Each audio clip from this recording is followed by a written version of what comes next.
Greetings sailors and welcome back to World of Warships. This is going to be an Atlanta game because, well, the Atlanta's kind of troll, and troll sort of fits in with the fact that most of you have decided, well, I said most, a majority it seems like would prefer it if I did in fact release Caption Guy, if I set him free once again. So with a little bit of reluctance I'm going to do so, but also it's kind of like, well, in a weird way I'd miss him if he was gone at the same time as I'm a bit reluctant, if that makes any sense. So yeah, he's back, and I've asked him to be a little bit nicer, but we'll see if that has any effect whatsoever. So this was not the best damage game I've had in Atlanta, but it had some sort of amusing moments. The Atlanta is situationally a very powerful ship, and on some maps it's great, and on other maps it just absolutely sucks. Ocean is by far the worst, but I found Neighbours is also a really rough map to play the Atlanta on because there's very little island cover that you can actually move. The Atlanta really sucks at fighting over open water, at least most of the time. There's actually going to be a bit of that in this match, and you'll see why later on. But to start off with, I decided to go over to the west side because you can get some easier shots over the island there. However, it rapidly becomes apparent that my team, the rest of my team, the entire rest of my team, is going to the east side pretty much.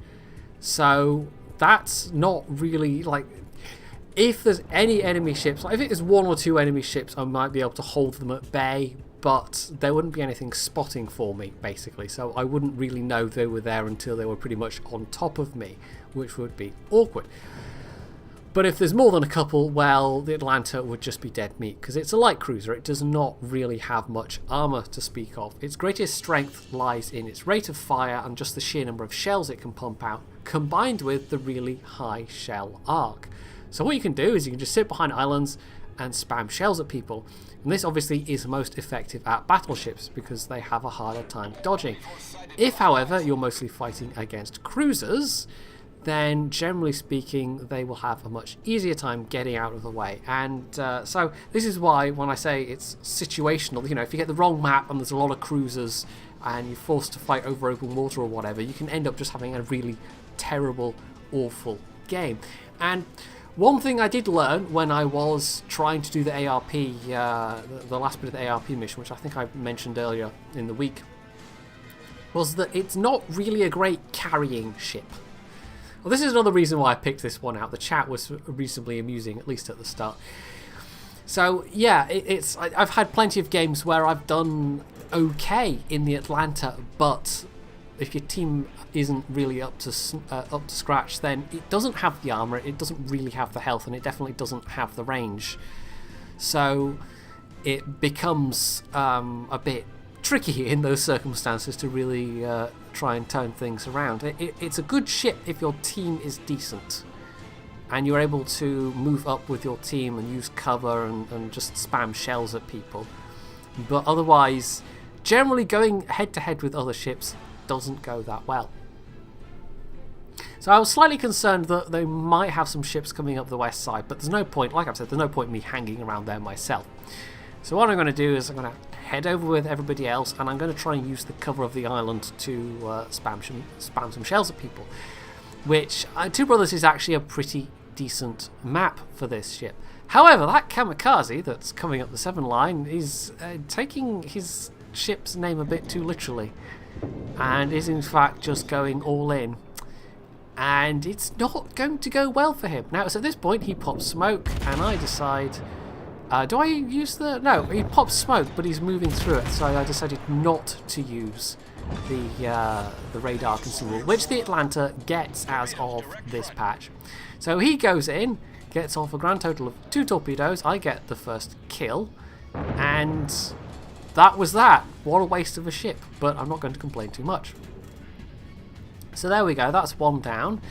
So if I move up a little bit, well, there's nothing really in range at the moment, but there might be if I can very soon. Now at this point I am typing in the chat. I've not noticed that there's an Atlanta in the middle channel and that I've just been spotted. And it's only when the Alba puts out torpedoes next to the Nagato and I'm thinking, wait, what? And then I start getting shot and it's like, oh, that's another Atlanta. That is not a smart move, what this guy is doing. And I'm actually switching to AP shells. He's fully broadside. I can spank him hard. But, of course, everything else is spanking him as well, so I might not get the kill.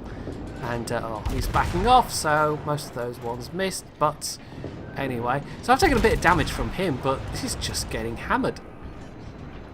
Now, when I said that this one's actually going to have a bit of fighting over open water, this is why we've actually got a Typhoon setting in, and of course that massively lowers the visibility range for everybody, so you can get a lot closer, and so that affords you the opportunity to go away torpedoes. It's fine, I knew they were going to run out of range. That affords you the opportunity to get a lot closer.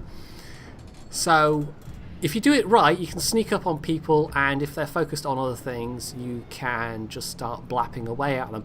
And the Atlanta has actually got a pretty good concealment value. It's not quite as good as the Atago at tier 8, with camo that has, I think, 10.4, but the Atlanta's got 10.7. So if you've got a captain with the concealment expert skill on here, you could probably do all right. You could probably get it down to maybe just less than 10 kilometers. So just too late I realised that Kirov, I maybe could get some shots at him over the hill and slam on the brakes, but no, I don't now have the arc to get over that the top bit of that hill. So, oh well, might as well keep going forward at this point, and as you can see, visibility is just massively dropping. Still nothing on the west side, so it looks rather like, just counting the enemy team's numbers, you know, the traces on the minimap, it looks like this is all of our team versus all of their team on this east flank pretty much. So we're not going to have the usual worry when you get this kind of situation that you're engaging, you know, part of their team with all of your team, and then suddenly the rest of their team appears behind you. Because in the standard battle mode on Two Brothers, I'm sure we've all encountered this, that can just happen far too often. The team just all piles into one flank, and then they don't really push, they just kind of sail around because they're being held at bay by destroyers or battleships or whatever, and then suddenly the rest of their team pops up behind you and suddenly you're caught in a pincer movement. And at that point things usually start to go downhill very rapidly. So I was still a little concerned that we might get one or two ships coming up behind us, but less concerned at this point. And it was really just, it wasn't like all the team that had come over here was sort of, you know, it wasn't like they knew this in advance. This was just serendipity, really. It was just luck. So I can see that cruiser is almost in my render range. I think that's the Kirov, which is why I'm loading up AP shells, because I know he's nice and squashy. So if I can get in range of him, I might even get some citadels. I've got a bunch of hits already, 36 hits, but not a lot of damage. But that's the nature of these guns. They are destroyer guns.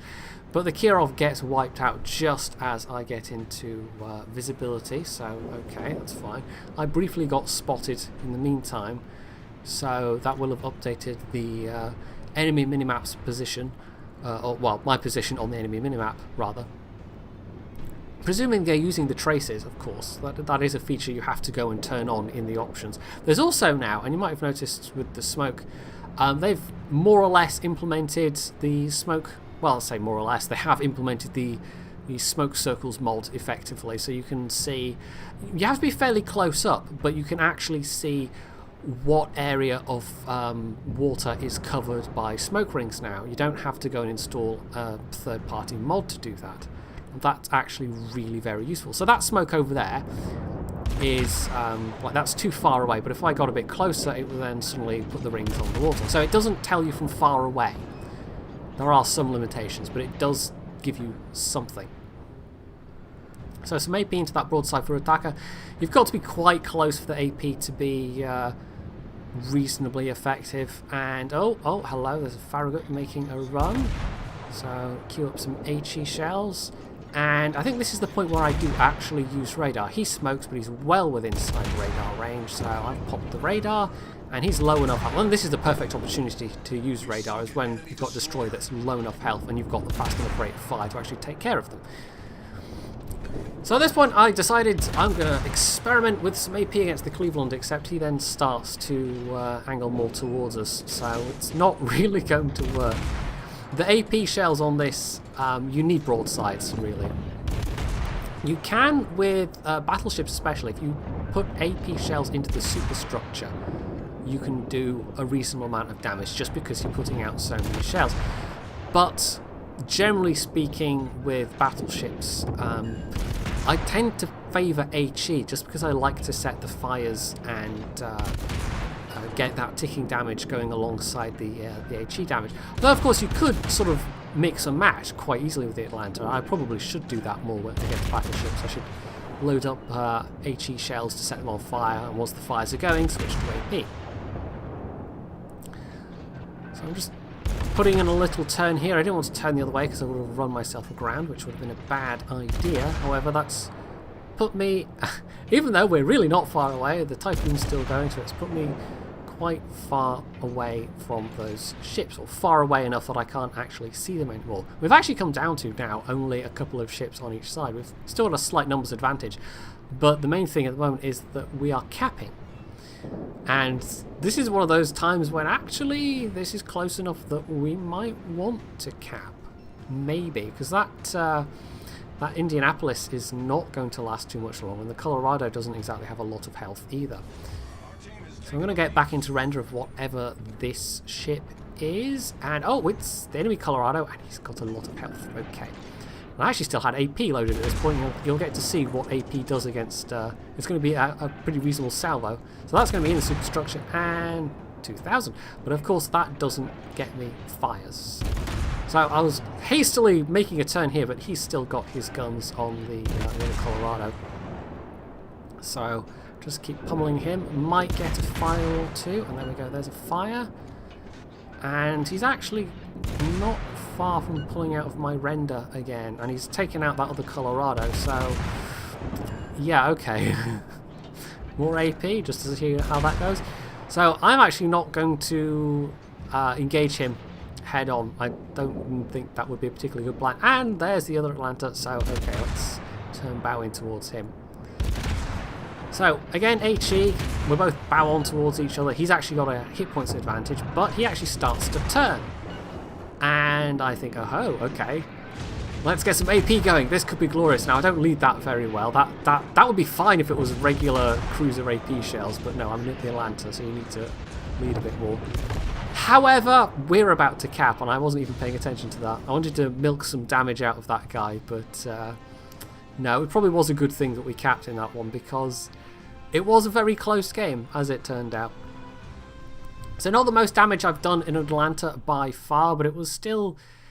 I don't know, it was an okay game, but I'm not sure if it was a typical game in the Atlanta. I mean, I played it, like I said, I played it a bunch when I was doing the ARP missions, and I had some... I think I did about 100,000 damage in one game, but there was a lot of fire damage in that, and it wasn't actually that interesting of a game to watch. It was mostly sitting behind islands and lobbing HE at hapless battleships and just racking up the fire damage. So this was a bit more action-filled, but in the end, I did less overall. So the Atlanta, I initially hated this ship when I first bought it. I could not make it work. I didn't know what to do. And then a couple of days of playing it intensively, it's like suddenly the light bulb has gone off and I know how to play it now. I don't know that I enjoy it that much. It is just too situational to be truly enjoyable. But it does make a reasonable amount of money, and it doesn't totally suck as long as you play it right and as long as the circumstances are in your favour. It can be a very powerful ship, in fact, if the circumstances are in your favour.